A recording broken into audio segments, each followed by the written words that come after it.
We got those weak job numbers from the States on Friday that cemented expectations that the Fed will announce a rate cut September 17th. Our guest warns, though, that things could go wrong with that scenario. Let's get more from David Dietze, Chief Investment Strategy at Dietze Wealth Management. David, great to see you. You think there is a risk that the Fed does not cut? Well, I think that risk is extremely low now, because one thing central banks like our Federal Reserve don't want to do is to disappoint widespread expectations. And right now, we're expecting a quarter-point cut. Nevertheless, there's a couple key data pieces which could change the narrative a little bit. How could it change it? We're talking about these inflation numbers we're going to get later this week. Some investors, some people on Wall Street think there will be a 50 basis point cut, and that would, of course, pour cold water if these inflationary metrics we get later this week are hotter than anticipated, could throw cold water on the idea of a 50 basis point cut. The other thing the Federal Reserve could do is provide a hawkish cut. Now, what do I mean by that? They give the market the expected quarter-point cut, but in the commentary and the accompanying notes, they throw somewhat cool water on the concept that we're going to see a lot more cuts rapidly, which, of course, a lot of investors are expecting. So even though we get the quarter-point cut, markets may be dissatisfied with the overall package of news from the Federal Reserve, depending a little bit, I think, on this inflationary news that we're going to get later this week. And market valuations, you say, are at an all-time high?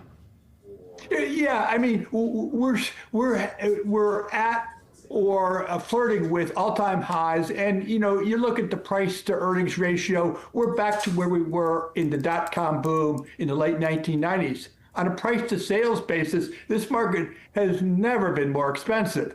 Now, the problem for investors is valuation is never a good timing tool. But if there's a confluence of events which does change sentiment, people will throw onto the pile the fact that valuations are high, and that could make any pullback worse than it might otherwise be.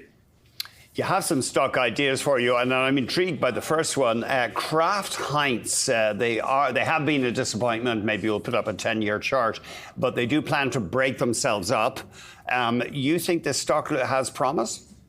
Yeah, absolutely. So first of all, it has been a disappointment. The stock over the last 5 years down 15%, but they have grown earnings. Revenues have increased. So obviously the valuation is starting to look more attractive. You do have a close to 6% dividend, 10 times earnings. Again, the question is, where's the catalyst? Well, there's pressure on management to turn things around, and they haven't announced a plan to basically do a tax-free breakup of the company. There's going to be the so-called global elevation brands. There's going to be the North American groceries, with the idea being that the sum of the parts will be worth more than the whole is today, will allow each of the management teams to be more motivated. Your problem, however, right now is that Warren Buffett, through his Berkshire Hathaway, has kind of panned and thrown shade on this concept of a breakup. Now, why listen to him? Well, his Berkshire Hathaway owns about 27%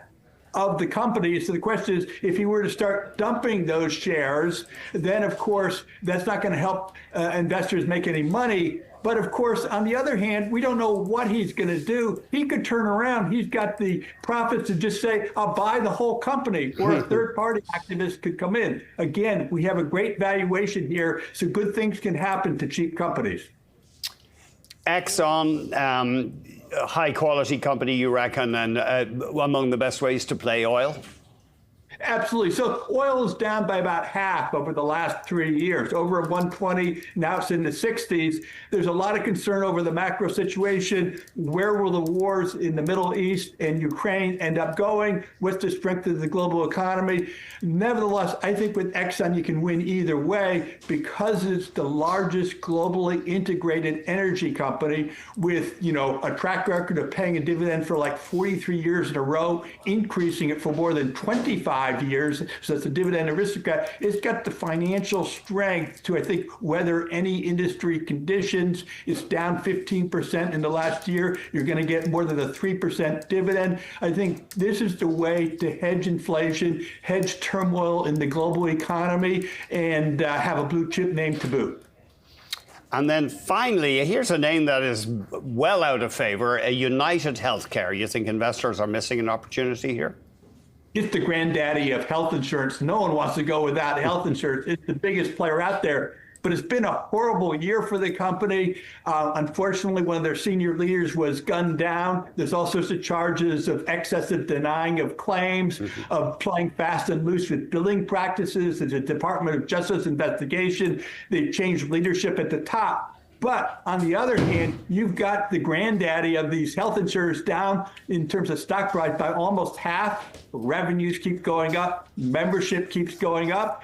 Speaking of Warren Buffett again, his company just announced that they backed up the truck and made a significant investment in the company, which helps validate the idea that this is a well-valued play for the long haul. And just recently, they've announced that over 78% of their members are in plans that are rated 4-star or better. Why is that important? It means they're going to get more members. There's going to get greater reimbursement from the government for government-sponsored plans, and also they can get bonuses along the way. So we think United Healthcare is a blue chip at a very attractive price for the longer haul. David, we're tight for time, and I certainly don't want to ask you a personal question, but I'm always interested to ask Americans. What is your experience or the experience of your friends been with health insurance? Is it a hassle? Is it a bureaucratic hassle? Well, I think it really depends on the plan you want. Most plans, I think, work pretty well. Some people, to save money, get skinny down plans where you need to get all sorts of preliminary clearances, perhaps from your primary doctor, to get more specialized help. And so in those situations, I think you get what you pay for a little bit. David, thank you very much indeed. Really appreciate it. David Dietze, Chief Investment Strategist at Dietze Wealth Management